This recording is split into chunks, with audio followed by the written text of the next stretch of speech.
Bonsoir, bonsoir, bonsoir, bonsoir à vous. Ben, c'est vendredi soir, c'est les grandes heures, c'est le guide, c'est le pépé. Je n'ai pas changé.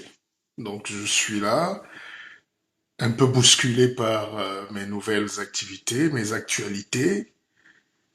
Il faut savoir qu'on s'est connus parce qu'il y avait le confinement pour la plupart d'entre vous, mais je suis sur Facebook depuis 2004 et je suis euh, la 48e personne connectée en France. Et aujourd'hui, Facebook est en train de changer, ça devient Meta. Et Meta Univers. Donc on est en train de développer une nouvelle intelligence. Ça ne sera plus ce que vous avez là.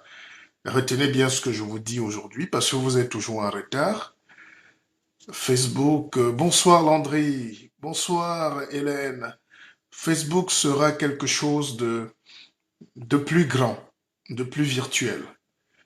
Donc les gens vont vivre dans Facebook, dans le méta-univers, avec ce qu'on va appeler hologramme. C'est-à-dire, vous pourrez cliquer.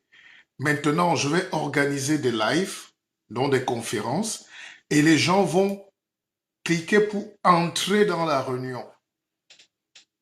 Et d'autres vont payer. D'ailleurs, aujourd'hui, quelqu'un m'a appelé du Sénégal pour dire que depuis le Sénégal au Cameroun, quand on veut regarder mes vidéos ou les vidéos sur Facebook, on vous demande de payer. Donc, on vous facture 100 gigas. Donc, la connaissance ne peut pas être gratuite. C'est pour ça que quand vous avez quand même la chance d'avoir un livre du PP, il faut vite l'avoir là, en plus. Hein? Voilà, donc, et je suis en train de travailler très dur en ce moment parce que j'ai votre nouveau livre qui est en train de sortir là. Il faut cracher, il faut crier, il faut... C'est un livre un peu particulier parce que ça va parler de leadership, ça va parler de la vie, de l'estime, de tout ce dont on fait là, mais pas comme tout le monde. Sinon, tout le monde peut lire des statuts sur Facebook. Je suis en train d'analyser qu'est-ce qui fait qu'on soit esclave dans la vie. Donc, je suis en train de creuser quelque chose et je vais vous donner des leçons et des réflexions tranquilles. Par exemple, là, je suis sur les trois assassins de la réussite. Les gens qui vous empêchent de réussir ont le même principe. Un, les gens qui vous empêchent de réussir ont le même principe. Si c'est vous-même, vous allez avoir ce qu'on va appeler la procrastination. Donc, vous allez renvoyer tout ce que vous voulez faire. Je vais remettre à demain. Et qui remet à demain trouvera malheur en... Mhm. Ça, c'est déjà un ennemi de la réussite. Et puis, il y a toujours les gens qui sont là à côté, qui nous critiquent. Ils vous connaissent pas. Ils vous critiquent et ils s'autorisent à vous faire peur. Si vous rencontrez, par exemple, si vous êtes une femme, il y a une dame qui dit là que je suis son fiancé, voilà. Salut, ma fiancée. Donc, si quelqu'un vous dit, par exemple, que, surtout les femmes, là, si vous dites à une copine que vous avez rencontré quelqu'un, alors que vous êtes seul depuis un moment, mais que vous avez rencontré quelqu'un, son premier réflexe est de te décourager. Est-ce que tu sais? Est-ce que tu connais la personne? Pourquoi tu veux décourager quelqu'un qui fait une rencontre? Il y a toujours le cercle familial qui nous empêche aussi d'avancer. J'ai fait inscrire il y a quelque temps un jeune Camerounais dans une grande école en France pour qu'il vienne faire sa thèse. Et ses oncles ont fait une réunion de village au village pour lui dire, voilà, est-ce que c'est sûr les études? Je lui ai dit, mais De tous tes oncles là, quelqu'un a le CP là-dedans. Tu seras le premier docteur ingénieur de ton village, de ta région, de ta ville, et puis les gens, on veut même te décourager. Donc faites attention. Life is not a joke. Alors, je réponds à toutes vos questions ce soir. Et puis bon, pour les assassins de la Russie, vous savez que le troisième point, c'est les excuses. Un gars qui ne veut pas... Bon, quand une femme ne t'aime pas, elle trouve toujours que tu ronfles trop, que tu manges beaucoup. Quand un homme ne veut plus de toi, il dit toujours que voilà. Alors, je réponds à vos questions. Landry Arsène. Tiens, j'avais pas beaucoup vu à Landry. J'ai pas souvent vu beaucoup Landry. Je programme maintenant bien mes activités, je travaille plus, j'entreprends plus, merci le pépé. Arsène, je gagne combien dans ce que tu es devenu? Ah ben, vous savez, je ne fais que ça, hein. Quand on a initié la démocratie là-bas dans ces pays-là, de manière moderne, hein, je respecte ceux qui étaient là avant, mais il faut savoir que je suis venu au Cameroun avec une idée nouvelle, libérer la pensée, donner la parole, créer des plateaux, innover, parce qu'ils ne savent pas ce qu'on appelle la télévision là-bas. Et le drame de l'Afrique, c'est qu'on ne veut pas apprendre. C'est pas parce que tu as mis deux contreplaqués et puis deux torches et des gens qui viennent parler que c'est de la télévision. La télévision, c'est un tout, c'est un ensemble d'intelligence. Et un peuple pauvre ne peut pas avoir une télévision. C'est pas possible. Donc, je suis à la base de ces choses-là, mais aujourd'hui, je n'ai peut-être j'ai pas gagné, mais j'ai fait gagner des autres. La vie, il faut jamais toujours être celui qui veut tout gagner et ne rien laisser aux autres. Je reprends à vos questions ce soir. On aura quelques temps à passer. Je suis ouvert. Euh, bon, peut-être pas au téléphone, mais écrivez et posez-moi des questions. Je serai ravi et heureux. Faire des lives, ça coûte cher à l'esprit, ça fatigue la tête. C'est un sacerdoce. Mais quand on pense qu'on a le plaisir à s'écouter, à vous revoir, c'est ça qui me maintient encore ici. Parce que c'est pas évident.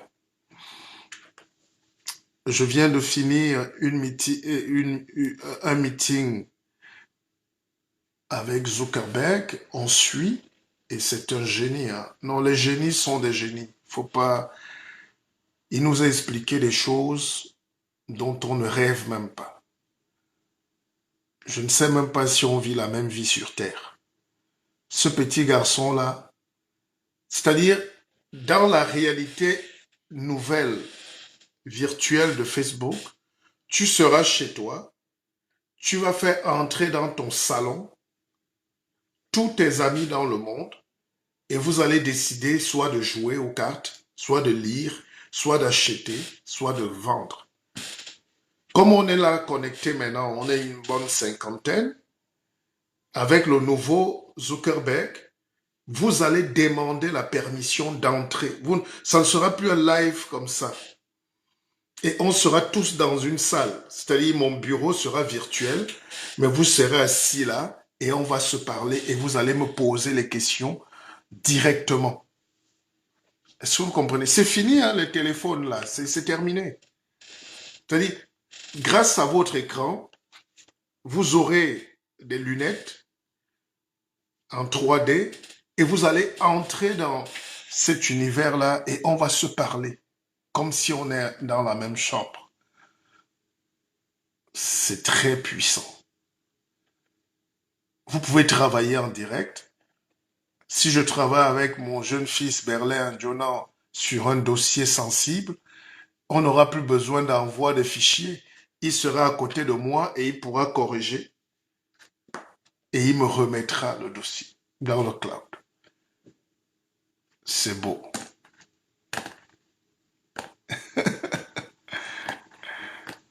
Ah, je salue mon oncle René Itamuna Bondima depuis les United States of America. Mhm. J'ai appris que mon jeune frère Cabral parle de libéralisme communautaire. Non, non, je vais répondre à ce jeune homme le temps opportun, le temps venu. Il faut encourager les idées, mais il ne faut pas laisser les gens divaguer. Un pays est plus sérieux que ça. Alors, donc, je suis fier de vous. Je réponds à toutes vos questions. Oncle, j'espère que tu vas bien. Je suis en train de terminer mon prochain best-seller. Et je pense que tu l'auras en premier. Hein, je vais te le dédicacer aussi.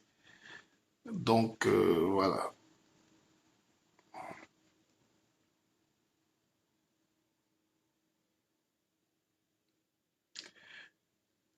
Le monde est en train de changer. Les choses vont vite. Et dans le livre que je suis en train d'écrire, je me pose beaucoup de questions. Enfin, ça va loin. Hein. J'écris toute la nuit pratiquement. Et est-ce qu'on avait le droit de... Est-ce qu'on avait le droit de chasser les Blancs même chez nous? Est-ce qu'on avait le droit de fuir la colonisation ou bien de... Parce que je ne sais pas si vous m'écoutez bien. Comment on va faire pour nous développer? C'est des questions simples. Comment on va faire pour nous développer? Quand on a installé en Afrique des gens qui sont déjà domestiqués, qui ont goûté le sel. Vous savez, dans nos villages, dans la cosmogonie, quand on veut dompter un chat, un chien, un animal domestique, on lui met du sel dans la nourriture. C'est pour ça que Gandhi, en 1930, avait fait ce qu'on appelle la marche du sel. Parce que les Indiens leur taxaient le sel. Ils leur vendaient le sel très cher, à un prix d'or. Et Gandhi leur a prouvé à tous ces Indiens que le sel n'est pas nécessaire. Le sel est porteur de maladies et qu'il fallait défendre leur dignité et refuser de consommer du sel anglais. Et ils ont tenu pendant 1 an, 2 ans. Donc l'indépendance, c'est pour les gens matures. Mais si on vous interdit de boire une seule Guinness au Cameroun là, ou au Gabon là, ou en Côte d'Ivoire, c'est si un leader vient là maintenant. Parce que pour taper l'adversaire, pour taper le colon, ce ne sera pas avec les coups de poing. Ça sera des méthodes techniques, pratiques, mais où il faut aller vraiment serrer le cœur. Quel est l'Africain aujourd'hui qui peut se priver d'une bière de Castel? Quel est l'Africain francophone qui peut se priver de Canal+?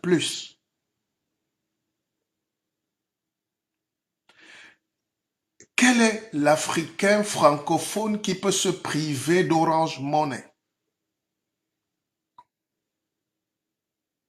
Si vous refusez la bière à ces gens-là, même pendant 30 minutes, ils vont faire un coup d'État.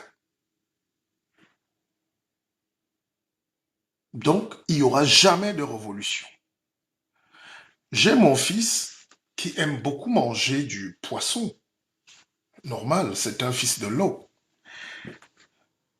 Et quand il est très fâché, enfin, il était plus jeune, il me disait, papa, je ne mange pas ce poisson.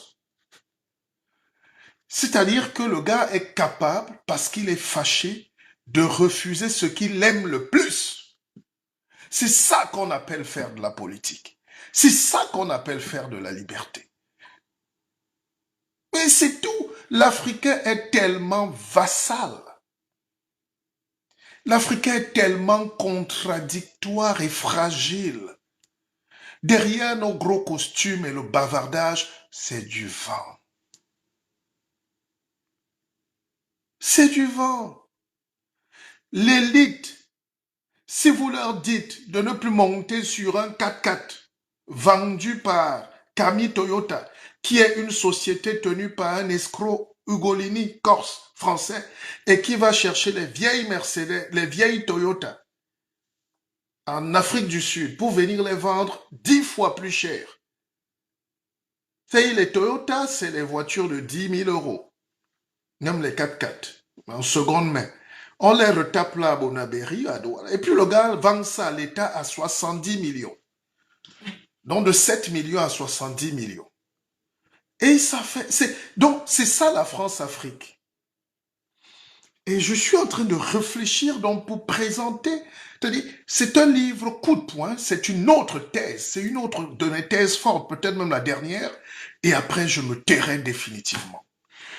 Parce que quand on n'a pas expliqué son petit peuple, vous ne pouvez pas. L'Africain n'est pas cohérent. Moi, j'aime la France. Je suis venu vivre en France. Parce que je ne me vois pas en train de vivre hors d'un pays où il y a la culture, où il y a la lumière. J'ai essayé de rester chez moi, c'est infernal. Vous êtes en conflit avec tout le monde. Vous êtes en conflit avec ceux qui ont réussi parce qu'ils croient que tu veux prendre leur place. Vous êtes en conflit avec ceux qui sont en bas et qui ont échoué, ceux à qui tu veux tendre la main. Je ne peux pas vivre dans un pays enfermiste, en retard sur la mentalité. Donc nous avons ce problème de mentalité. Et chaque fois que je vois un Africain, surtout nos jeunes là aujourd'hui, il fait tout, il cite les Indiens. Vous voyez, l'Inde s'est développée, la Corée s'est développée, la Chine s'est développée. Mais taisez-vous les garçons. Ce que vous ne savez pas, c'est que c'est un processus mental et spirituel. Parfois, tu écoutes un gars, on te dit il est brillant, c'est un coach et tout, mais après, il finit par dire, mes soeurs, frères en Christ, Jésus-Christ, allons prier. Où est le rapport? Je respecte les religions, mais où est le rapport entre le fait de dire à un Africain de se prendre en main et le fait d'aller l'enchaîner à Jérusalem, comme j'ai vu le président congolais aller s'agenouiller à Jérusalem. Mais c'est incroyable. Vous imaginez un chef d'État, Joe Biden, arriver en Afrique? Normalement, c'est Joe Biden qui doit aller s'agenouiller au Congo, ou le président, le premier ministre israélien. Donc, tu es congolais, c'est à Jérusalem que tu vas chercher ta... Mais pourquoi tu es chef d'État? C'est là où je donne raison au président Gbagbo. Dans son discours, le président Gbagbo a dit, quand il s'est retrouvé en Chine, il a eu très mal. Il y avait le président chinois Hu Jintao et lui aussi comme président. Il a vu 2 drapeaux quand les hymnes ont commencé. Gbagbo est quand même fort. Il est revenu, il s'est dit dans son cœur, mais est-ce que je suis quelqu'un? Il n'est rien. C'est cette franchise. Et c'est Gbagbo qui parle. C'est un ancien président, 10 ans. C'est le plus grand opposant de Côte d'Ivoire qui vous dit que quand tu es un chef d'État d'un pays africain aujourd'hui, tu es comme la... Tu as honte. Nous sommes dépassés parce que déphasés sur tous les points.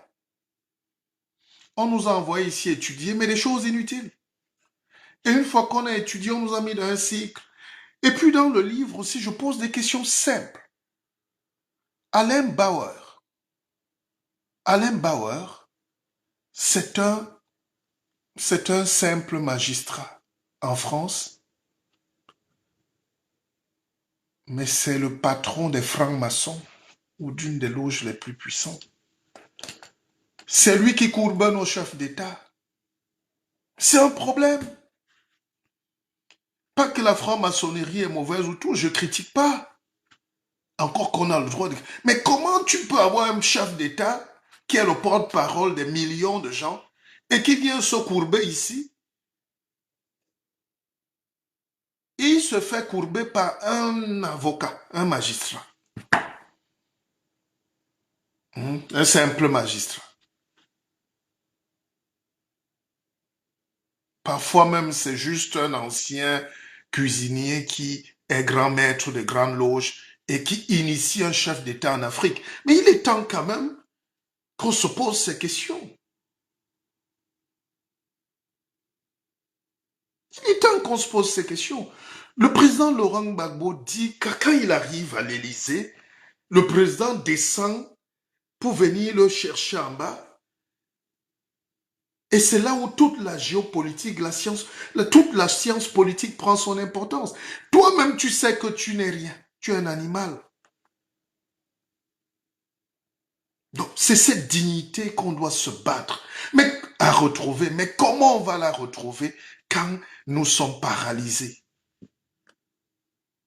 quand nous sommes combattus de l'intérieur, quand nous ne pouvons même pas servir ces pauvres pays, de pauvres présidents qui ne valent rien en Occident et nulle part dans le monde.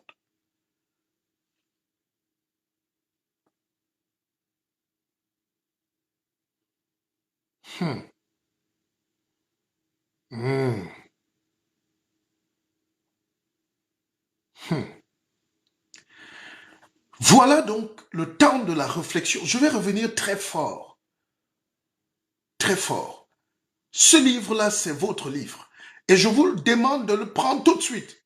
Parce que si on ne se soutient pas, même économiquement, ça c'est un autre volet, on ne va jamais avancer. Là, je parle juste de politique, là. Quand je développe sur la finance, la banque, vous voyez que le Nigeria aujourd'hui, enfin, a compris qu'il lui faut la crypto-monnaie. Le e-naira, c'est la monnaie. Le CFA n'existe pas. Quand tu le dis aux petits comme Kémy Seba, on dit non, tu es contre Kémy Seba. Mais je suis comme petit frère, je te connais où? Donc, quand un Africain qui maîtrise un peu veut vous donner les codes, ça fait longtemps que je vous dis qu'on peut dépasser. C'est pas le CFA le problème. C'est les mécanismes de production de l'économie qui sont un problème chez nous. Même si on vous met le dollar, si je vous mets le dollar ce soir au Cameroun, vous allez le manger. Vous allez vous endetter. Vous allez créer l'inflation. Parce que vous allez acheter ce que vous ne produisez pas. Vous mangez ce que vous ne produisez pas. C'est-à-dire, même si je te mets entre les mains 1 million, tout de suite, en Afrique, la France va prendre 800 000 sur les 1 million. La Chine va prendre 150 000 sur les 1 million. Hein? Et les marabouts vont prendre le reste.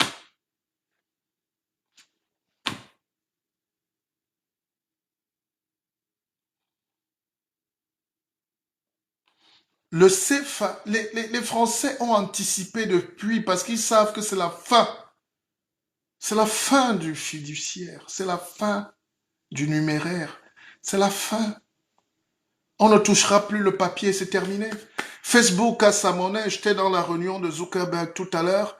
Ils ont déjà inventé le Libra il y a 2 ans. Et là, ils sont en train d'être. Donc, tu entres dans Facebook, tu achètes. Aujourd'hui, on a les PayPal, Elon Musk. Tu ne te déplaces même pas. On ne touche pas. J'ai fait 2, 3 semaines au Cameroun. Je n'ai pas dépensé 5 francs. Je n'ai pas touché l'argent. Donc, le CFA n'existe pas. Nous sommes en train de crypter la monnaie, de crypter les intelligences, de crypter l'informatique. Et celui qui ne se met pas à jour est un esclave. Et c'était ça le Covid. Comment crypter la nouvelle économie du monde? Ça va être violent, hein, les amis. Willie McKen, comment se procurer le livre? Mais Willie McKen, tu as mon numéro. Écris-moi seulement inbox. En précommande, hein? Il faut que ce soit clair. Oui, aussi, le peuple. Jonathan. Vous voyez? Comment tu dis? Pendant que je parle, les juifs aussi sont.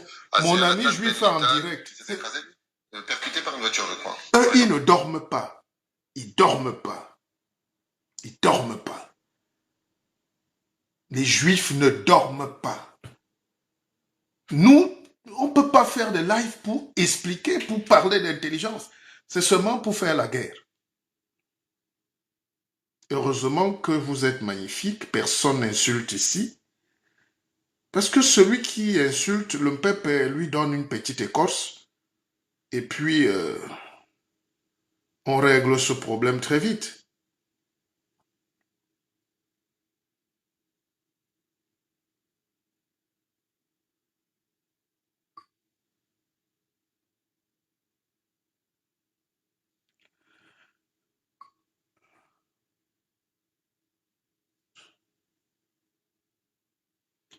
Armand Tondé Bumbu, toi tu es... J'ai commencé la banque avec Armand Tondé, avec Étienne Noubi, à Keva Bank. Personne ne peut comprendre à quel point je suis heureux d'initier mes projets. Et c'est ça que je vous démontre. N'écoutez pas les gens qui vous découragent quand vous avez vos projets. Quand Zuckerberg créait Facebook, il avait les boutons sur le visage. Il avait 20 ans. Les filles ne voulaient même pas le saluer. Et il s'est caché dans sa chambre pour imaginer comment il va parler. Il va faire le Congo ça. Donc,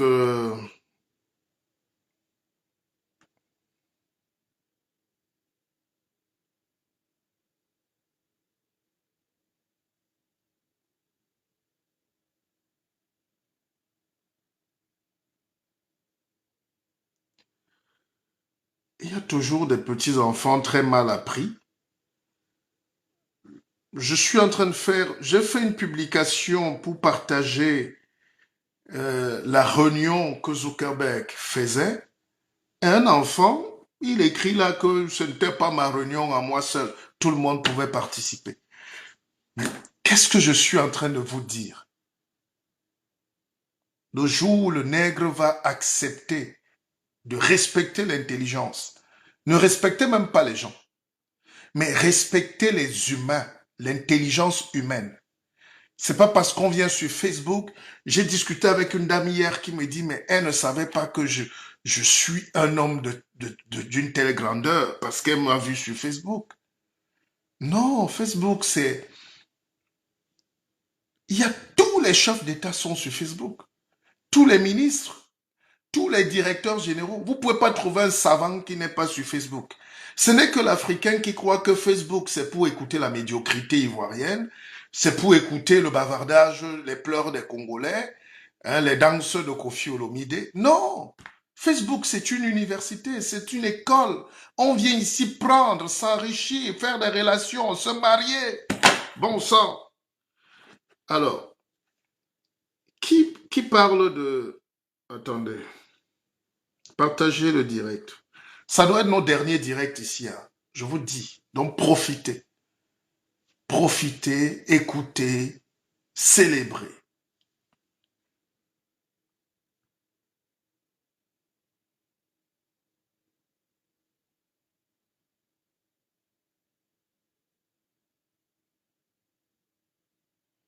Pour la précommande du best-seller,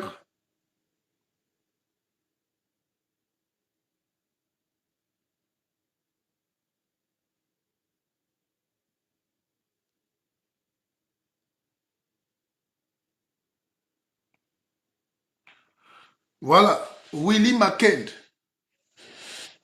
Voilà l'adresse, le numéro si tu veux précommander. Armand est Tondé. Même à 100 000 euros, et Armand, lui, il est prêt à prendre le livre. Colette, c'est déjà fait. Colette a pris 4 exemplaires à distribuer. 4 exemplaires. Alors, si quelqu'un dit que Facebook n'est pas utile, moi, je vous le dis, Facebook m'a sauvé la vie. C'est vous qui m'avez sauvé la vie, les garçons. Ce livre-ci, de 200 pages, c'est un livre qui est le fruit de vous. Je n'avais rien. La télévision qui arrive là, c'est votre télévision. Vous me voyez, je discute aujourd'hui avec des gens très importants. Laurent Delahousse, Julien Lepers, tous ces barons de la presse française. Quand vous avez un monsieur comme Julien Lepers qui dit qu'il veut travailler avec nous,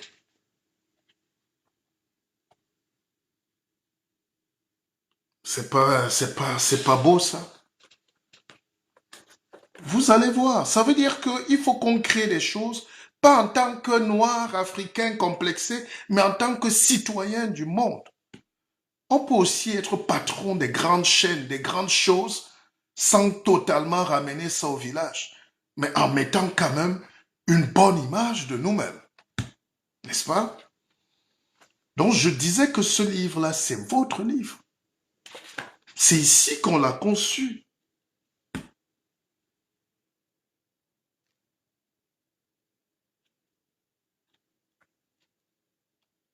C'est ici qu'on l'a conçu. Et dans le prochain livre, je vais dans les solutions parce que ici, quand même, je rappelle que l'Afrique est un pays médiocre. Il faut le dire.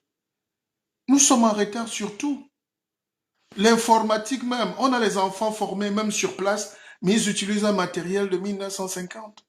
Ils sont déphasés. Le noir n'est pas faible, il est juste victime de sa mauvaise moralité, de la médiocrité de ses dirigeants, du tribalisme, de la petitesse. C'est pour ça que dans le prochain, je trouverai le temps, parce que je vais prendre le temps de lire, de comprendre un peu, mais on ne peut pas supporter au Cameroun qu'en 2021, on parle encore aux gens de communauté. C'est Biya qui parlait de communauté en 82. C'était normal à cette époque. Un libéralisme communautaire. Mais vous ne pouvez pas en 2021 ramener la sauvagerie, la villageoiserie comme projet politique. C'est comme ça qu'on est villageois, on ne peut que produire de la médiocrité. Mais on doit plutôt réfléchir à comment doter l'Afrique, tous les pays, Cameroun, Congo, tout ce que vous voulez, d'une arme intellectuelle, intelligible. À quoi ça sert de regrouper les gens dans les communautés si depuis Jérusalem, un petit juif est en train de contrôler vos données, en train de téléguider vos intuitions, peut vous inoculer un venin, peut bombarder et raser un village où vous avez parqué les gens par tribu, par communauté. Le problème, c'est comment avoir accès à la vraie vie, à la liberté, à l'éducation, à la santé. Comment appliquer directement le bonheur. C'est ce que j'ai écrit. Ça s'appelle le pacte collectif du bien-être. Mais si vous opposez deux programmes entre celui qui sait et celui qui ne sait pas, ceux qui ne savent pas vont choisir celui qui ne sait pas. C'est ça le malheur de l'Afrique. Voilà pourquoi nous ne pouvons qu'aller dans ces pays-là pour 2 jours, 1 semaine. C'est pas vivable. Vous voyez comment on veut nous imposer des cancres et des médiocres à la tête.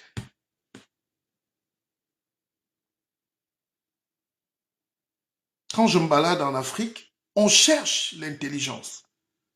On la cherche. Les gens sont accrochés à leurs privilèges.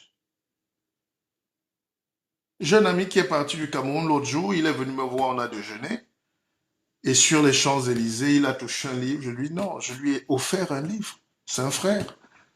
Ça faisait plus de 5 ans qu'il n'avait plus eu un livre. Un livre. On ne peut pas se développer.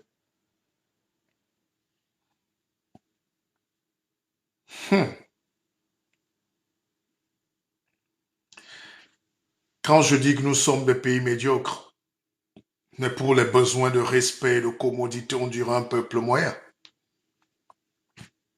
Nous sommes justement très moyens. Acceptez que vous êtes moyens. Dans ce monde en compétition permanente, pour atteindre vos objectifs au minimum, il faut être meilleur et fort. Il faut être très fort. Vous regardez la compétition entre les États-Unis et la France. La France est en train de vendre ses sous-marins à l'Australie. Elle a même déjà presque signé le contrat. 14 ans de travail. Maintenant qu'on veut livrer, les États-Unis disent foutez-nous le camp, donnez-moi ça. C'est ça la géopolitique. Qu'est-ce que les communautés ont à voir là-dedans? Que je sois Bamilekeo, Betio, Bassao, Mpo, Doualao, tout ce que vous voulez. Même si tu me mets dans ma communauté et qu'on peut arracher mon contrat aux États-Unis, il faut changer, il faut sortir de cette barbarie-là. C'est déjà un mérite de proposer des idées, mais il ne faut pas proposer toutes les idées médiocres. C'est médiocre. Je sais que les gens qui vous entourent là-bas vous croient que vous faites de la politique. C'est pas de la politique. C'est pas de la politique. C'est de l'opportunisme. C'est un aplaventrisme politique. C'est un barbarisme intellectuel. Un barbarisme. Donc, l'Afrique a des défis aujourd'hui. Quand vous voyez des gens comme Gbagbo pleurer, il s'est rendu compte qu'on n'est rien. Mais nous, on leur dit ça depuis. Quand il était au pouvoir, il ne nous écoutait pas.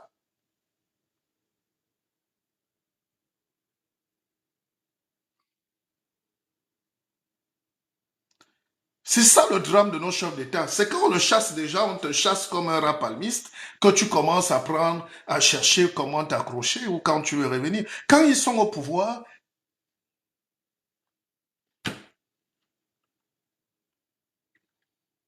ils n'écoutent pas. Ils méprisent les intellectuels. Et quand Macron fait appel à Achille Mbembe, tout le monde se met à insulter par jalousie. Vous croyez qu'Achille Mbembe, qui est professeur émérite des universités, c'est la France qui doit lui donner la parole sur son continent, sur l'avenir? Quel est le chef d'État qui a déjà même lu un livre de Mbembe? Macron a lu tous les livres d'Achille Mbembe. Et il respecte les idées, il dit, viens, on va échanger. Et essaye un peu de me conseiller, je paye. Ça s'appelle du consulting. Au nom de quoi Mbembe va refuser?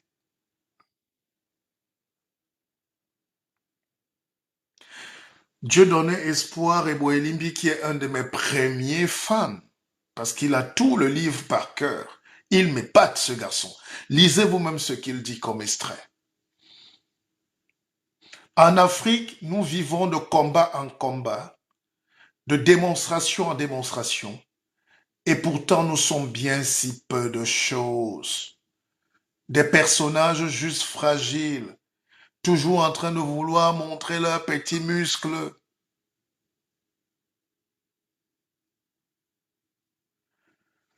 Stéphane Val, je ne soutiens pas Ouattara, je soutiens l'idée. Et c'est pour ça que je ne parle même plus de vous, parce que vous êtes émotif, vous êtes un peu bête à la limite. L'Africain est émotif et bête, souvent, pas tous. C'est violent, mais il y a une bonne partie qui est bête. Et cette bonne partie écume les réseaux sociaux, n'a pas le temps d'apprendre. Quand un maître parle, il faut savoir écouter. J'en ai marre qu'on me traite comme ça. Je suis pas fâché, mais j'en ai marre que n'importe quel abruti qui mange la goutti dans son coin vienne dire des choses qu'il connaît pas. J'ai expliqué ici pourquoi je suis avec Ouattara dans sa politique. Parce qu'il est en train de construire votre pays. Ici, c'est ton pays. Gbagbo a une autre vision de la politique. Vous voulez tout. Je ne viens pas parler de ça. Vous allez nous amener dans la médiocrité. Un peu, vous voulez même pas écouter. Son Excellence, Laurent Gbagbo est là. Sa présence même, c'est un intrigant. C'est un démagogue. L'autre, c'est un travailleur et qui a compris qu'il ne peut rien faire sans les puissances financières qui l'ont hissé là-bas. Tout l'argent qui entre en Côte d'Ivoire, là, vous le partagez avec moi? La Côte d'Ivoire a quoi pour avoir les 100 000 milliards d'investissements par an par rapport aux autres pays d'Afrique? Mais c'est parce que l'homme est là, il vous apporte tout. Mais quelqu'un a été vice-président de la Banque mondiale, tu connais les connexions, vous savez comment on fait pour goudronner une route? Je connais des pays comme le Cameroun qui n'arrivent pas à finir une autoroute malgré toute la bonne volonté. depuis 10 ans. Parce qu'on est obligé de prêter l'argent en Chine, en ceci, en... Ouattara goudronne les routes tous les jours. L'argent est versé. D'autres vont me dire c'est des prêts et tout, mais allez prendre aussi. Réfléchissons. Faut pas comparer les gens. Faut pas comparer. La destinée d'un homme politique, c'est d'abord sa stabilité constitutionnelle, physique. Un président intrigant, il lutte là-bas avec sa femme, il bagarre ici avec Afingue Sang, il tape là-bas, il tape tout le monde. Il veut mourir là. Il n'est pas différent de tous les autres. Ça, on peut concéder, mais au niveau de la production de la richesse, quels que soient les cas, vous êtes ivoirien, faites vous-même le bilan. Arrêtez de me fatiguer. On vous dit que Ouattara m'appelle pour me dire voilà un bonbon.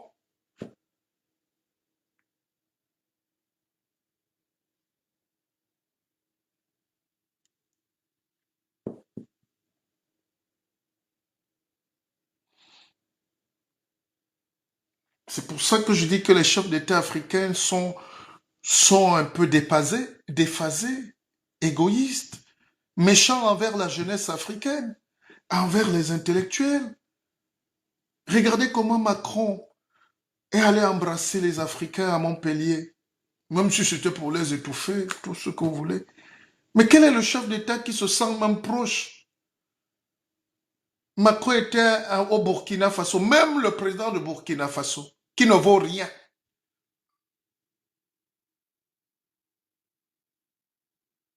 Même le Burkina Faso qui n'est rien.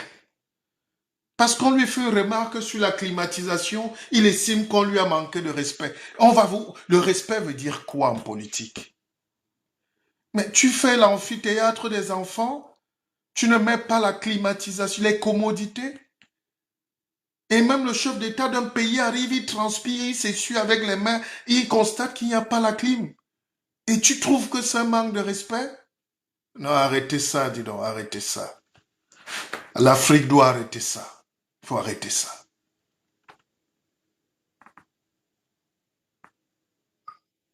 Il faut arrêter. Il faut arrêter en Afrique. Je pense que la liberté qu'on a cru obtenir n'était pas la liberté du peuple et des citoyens. Alors, mon cher Kamba, qui dit qu'il n'a pas compris en mi-chemin? Mais posez-moi une question. Vous avez mon numéro de téléphone, hein? Celui qui veut appeler peut appeler, comme ça. Je ne sais pas de quoi il parle, mon cher frère là.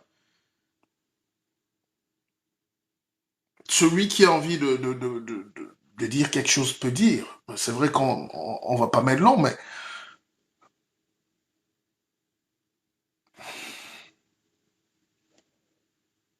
dans un quart d'heure, on va peut-être arrêter ce débat. Non, mon cher Alphonse, je ne me justifie pas. Encore que j'ai le droit de me justifier. Vous savez, en Afrique, parfois, vous vous faites lyncher, vous vous faites agresser, et puis dès que vous voulez répondre, vos amis vous disent oh non, laisse tomber. Non, mais quand on t'attaque, personne ne dit non, c'est pas bien.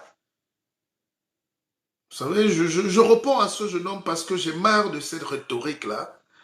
Comme si je fais partie d'une loge avec Ouattara, comme si je gagne pas des marchés en Côte d'Ivoire. Hein. C'est vrai que c'est un pays, j'adore tous les Ivoiriens. C'est mon pays, mon deuxième pays. On m'a ennobli en Côte d'Ivoire chez les Sénoufous là-bas. J'ai mes fils là-bas. Ce pays, si on ne fait pas attention, ou si leur président ne faisait pas attention, il devait encore faire la guerre. Nous, on veut que faire la guerre. On veut détruire. Regardez comment au Cameroun, la crise anglophone est en train de casser tout. Tout ce que les gens ont construit depuis 60 ans est en train de brûler. Pour rien. Qui va gérer? Qui est légitime? Où est donc la politique? Qui est homme politique? C'est là où l'homme politique enlève ça. D'ailleurs, quand j'arrive là au Cameroun, je vais aller en zone anglophone. Si mes frères là veulent me massacrer, qu'ils me massacrent. Mais au moins, je vais entrer là-bas avec un discours de franchise et de sérieux. Mais tous ont peur. Tout le monde crie à Yaoundé. Donc les gens ont accepté la défaite. C'est là où le leadership, c'est l'art de gérer les contradictions. Il n'y a pas de leadership aujourd'hui. Surtout dans un pays comme le Cameroun, la plus grosse erreur, la plus grosse défaite, c'est le manque de leadership.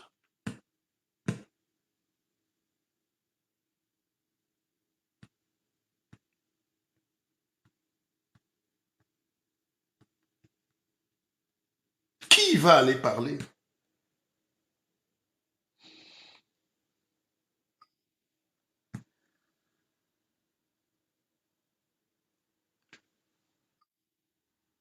Vous avez un pays comme le Cameroun, personne ne sait où est le chef de l'État, son âge, sa carrière extrêmement longue, le respect qu'on doit aux vieux. Ça paralyse le débat politique.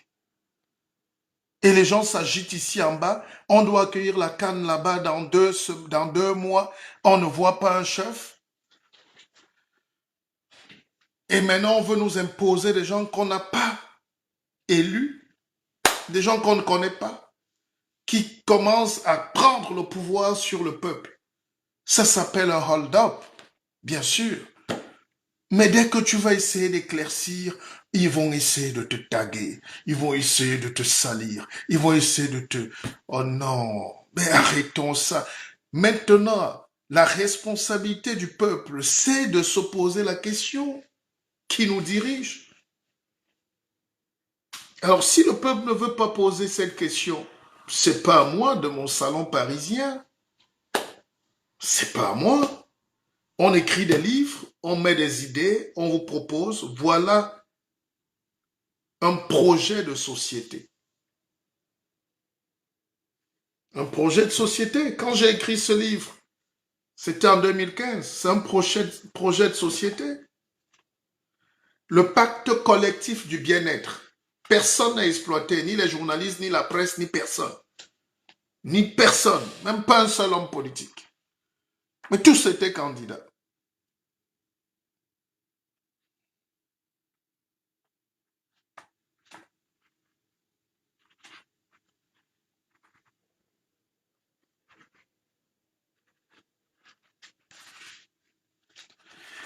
Les mêmes thèmes reviennent, la médiocratie en autocratie. La méritocratie en autocratie n'existe pas. Trêve de discours, trêve de bavardage, trêve de médiocrité, mon continent est à la place qu'il mérite. Nos pays sont restés à la traîne et ça mérite. Cela mérite d'ailleurs au plus haut point car nous continuons à croire que les dieux nous sont tombés sur la tête, que le pape nous a maudit urbi et orbi, machin truc, comme si un homme en soutane au-delà de sa chair n'était pas juste un simple humain. Les débats interminables et minables que nous menons sur l'émergence, sur le développement, sur le progrès, sur le fédéralisme, portent un seul nom, le mérite, la méritocratie, en opposition avec la médiocratie, la médiocrité, l'idiotie. Tous les pans de la société croulent sous le poids de notre incompétence caractérisée, l'administration en premier, où le taux de cancre et de cons et d'imposteurs est le plus élevé de la planète. Voilà. Et qu'est-ce qu'on a proposé à l'époque? Le pacte collectif du bien-être. C'est-à-dire, nous sommes dans une nation, nous devons signer ce pacte de ne plus jamais laisser un Camerounais malheureux. C'est la solidarité nationale. C'est la fraternité qu'on a en France. C'est la liberté. Mais pour qu'il y ait la liberté, il faut qu'il y ait un sentiment d'égalité. J'ai écouté Joe Biden aujourd'hui, il a rencontré Macron pour le sommet. Il a dit clairement que c'est la France qui a libéré les États-Unis. Lafayette. Et les États-Unis sont aussi venus en 1944 libérer la France. Eisenhower. Joe Biden est français de par ses grands-parents. Il s'appelle Robinette. Ils ont donc trouvé un accord pour se parler, pour effacer. On est d'accord? Les grands sont toujours d'accord. En Afrique, tu traverses l'autre village, on dit tu es Bapoko. Tu arrives ici, on dit tu es Bano. Tu passes là-bas, on dit tu es Iyassa. On passe là-bas, tu es Mvaï. Tu dépasses ici, tu es Ntoumou. Tu arrives là-bas. Non, mais arrêtons ça, arrêtons l'idiotie. Arrêtons l'idiotie. Donc, pour me résumer, 1. Nous avons commis l'erreur de vouloir proclamer l'indépendance à tort. C'était une erreur. 2. Maintenant qu'on peut se développer, on a les résultats sur place. Mais les gens qui sont éveillés dans nos pays sont combattus. Les groupuscules qui savent créer l'argent, la richesse, qui ont compris comment marche le monde, sont écrasés sur place. Conséquence, ils fuient. Je prends le cas des gens de Santa. Je prends le cas des gens anglophones à Bamenda. Tous les anglophones ont fui vers les États-Unis, vers l'Angleterre, vers le Nigeria. Et c'est eux, cette élite-là, parce qu'ils sont très puissants, c'est eux qui ont collecté l'argent pour envoyer à leurs frères, pour acheter des armes et commencer à se tirer dessus, en croyant lutter contre l'État jacobien. La solution, c'est que la souffrance est interminable. Je ne sais pas s'ils ont eu raison de soutenir la condition armée, mais c'est que c'est le peuple. Moi, j'ai mon peuple là-bas, dans le sud-ouest. J'ai mes frères là-bas, j'ai ma famille dans le sud-ouest. Ça fait 5 ans que les enfants ne vont pratiquement pas à l'école dans ces régions. Ça fait 5 ans que les gens vivent en brousse. Les mamans accouchent en brousse. 5 ans.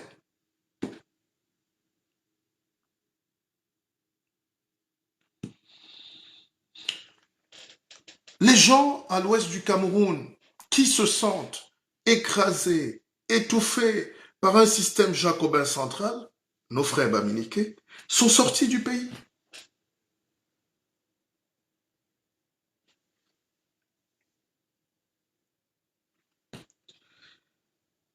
Et ils sortent se développer. Ils apprennent, ils étudient, ils créent de la finance, de la force.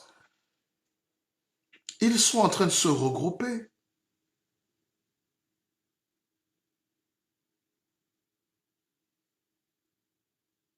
Tous les ferments d'une guerre civile interminable.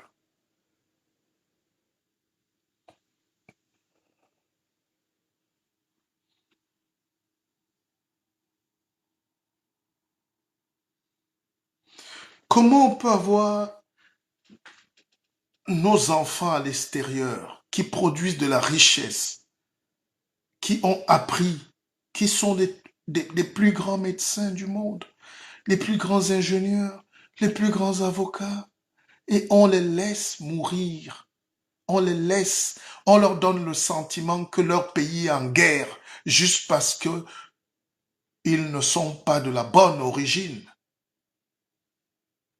C'est pas de la démagogie, c'est de l'analyse. C'est nous qui perdons. C'est nous qui perdons sur place parce qu'il y a une élite médiocre. Il y a une petite élite médiocre qui est restée sur place. C'est elle qui tire les ficelles. Elle croit qu'elle a le droit de vie ou de mort. Elle gagne tous les marchés. Elle s'octroie des petits plaisirs. Elle n'est pas raciste ou tribaliste. Elle a un seul visage, c'est la haine de l'autre. C'est la haine du pauvre, la haine du petit Camerounais. Parce que eux, ils confisquent tout.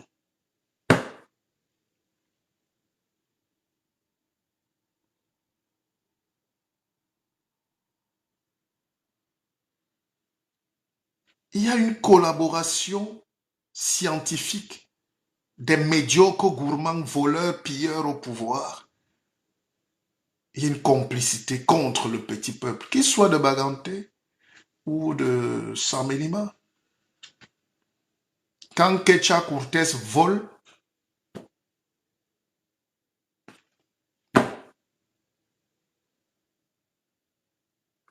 quand Niat, tous ces gens qu'on ne va pas citer ici, mais ils s'empiffrent depuis, ils s'empiffrent à n'en même plus finir.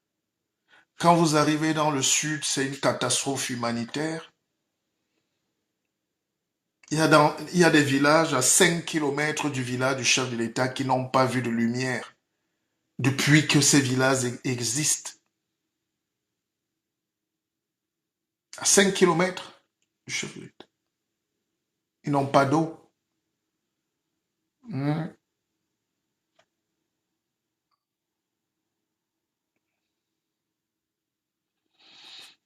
Donc, dans une réflexion karl-marxienne, tous les Camerounais devraient se sentir solidaires, puisque c'est 1% des Camerounais qui volent, qui vivent, qui jouissent. 1%. La petite élite, là, ils ne sont pas 500 sur 30 millions d'habitants. Ils ne sont pas 500. Et si tu ajoutes leurs petits-enfants, parce qu'ils sont au pouvoir depuis, leurs petits-enfants sont dans tous les postes, toutes les sociétés parapubliques. C'est ce que vous ne voyez pas. C'est pour ça que je m'interdis à réfléchir comme un animal. Ne soyez pas des animaux, regardez la situation en face. Paul Biya gère avec les 500 personnes les plus négatives du Cameroun. Les Bello Bouba a son arrière-petit-fils qui est dans le même ministère que lui et qui est directeur. Voilà les dangers de... C'est ça qu'on appelle le cancer. Dans son village à Garoua, il n'y a pas de lumière, il n'y a pas d'eau. On ne va pas à l'école là-bas. Donc, les gens qui veulent par opportunisme politique pousser le débat sur le champ tribal sont en train de se tordre le cou. 99% des Camerounais sont d'accord sur leur pauvreté. Et dans ce système, malheureusement, Biya est très ingénieux. Il a laissé chaque Camerounais avoir une position de petit sous-préfet, de chef, de voleur de timbres, de vendeur de marché, de carton, de ceci. Donc tous se tiennent jusqu'au petit vigile. C'est pour ça que le vigile aussi est souvent très nerveux. Même la serveuse qui gagne 25 000 est nerveuse parce qu'elle sait qu'elle a en réalité 200 000 entre le vol, tout ça là. Donc, imaginez-le au sommet de l'État. Hmm.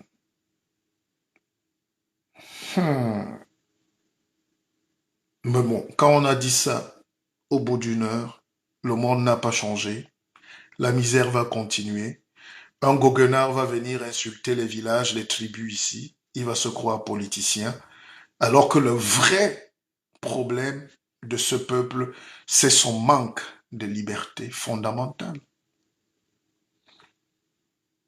Qu'on soit la Konolinga, de Sangchu, de Babou Tchengale, de Tokombere, de Yagua, de Bipindi, des Eka.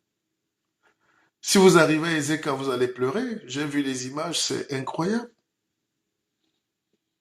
À 1 heure de Yaoundé, les gars vivent comme au Moyen-Âge. Il n'y a rien au Cameroun. Il n'y a rien. Bon, mes chers frères et sœurs ambisseurs, j'espère qu'on a passé un petit bon moment. Nous sommes en train de vivre les derniers grands moments de Facebook comme ça.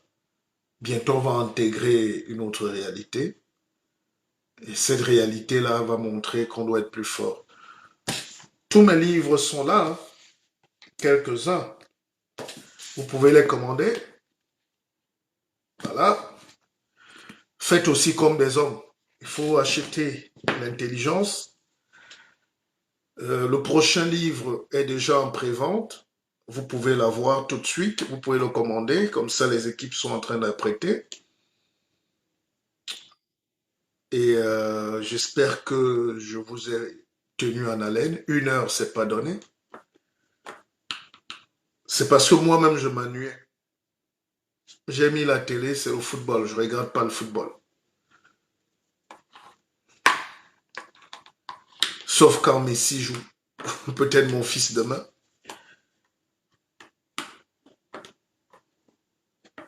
Je retourne à mes écritures. Je vous souhaite une très bonne soirée. Je vous adore. On ne peut pas faire de réflexion sans être un peu dur. Si j'ai offensé quelqu'un, c'était pas dans la négativité. Je retire. Mais il faut qu'on apprenne à poser des vraies questions, des problèmes. Gauthier, Gauthier, on t'attend dans l'académie. Hein. Et il faut commander ton livre. Gauthier a tous les livres d'une pépé. Voilà. Donc, ce qui est important, c'est de savoir qu'on peut encore se former chez nous, à Keva, l'académie. On a repris nos activités, ça va très bien. Et je suis là pour vous apprendre l'estime de vous-même. Il ne faut pas que quelqu'un vous marche dessus. Il faut déjà le commander. On va vendre 1 million d'exemplaires. C'est comme ça.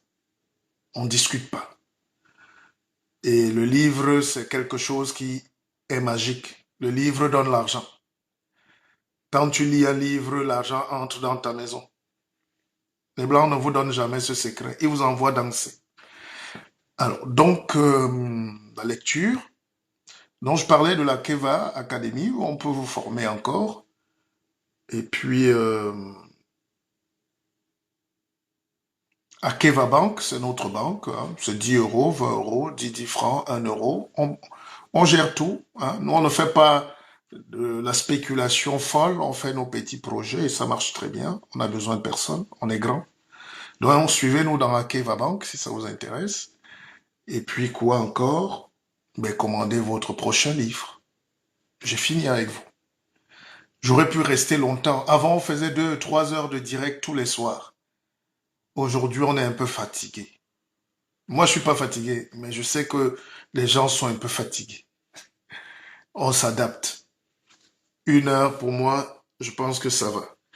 Allez, bonne soirée et soyez prudents et ne laissez personne vous dire ce que vous devez faire.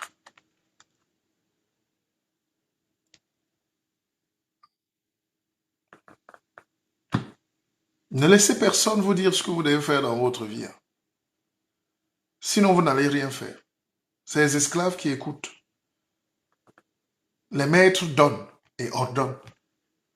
Alors, si vous choisissez d'être maître, vous allez travailler comme un maître.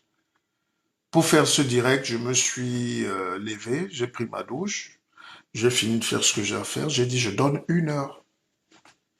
Et il y a toujours un abruti qui va venir me dire mais pourquoi tu fais tant de directs? Mais parce qu'il faut causer, il faut prendre sa place, il faut exister, il faut donner du savoir. Tout ce qu'on a reçu, il faut le partager. Nous allons nous développer. Nous allons nous développer. Aisha Bonita, for you is $100.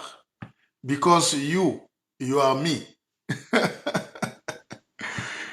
Allez, I love you.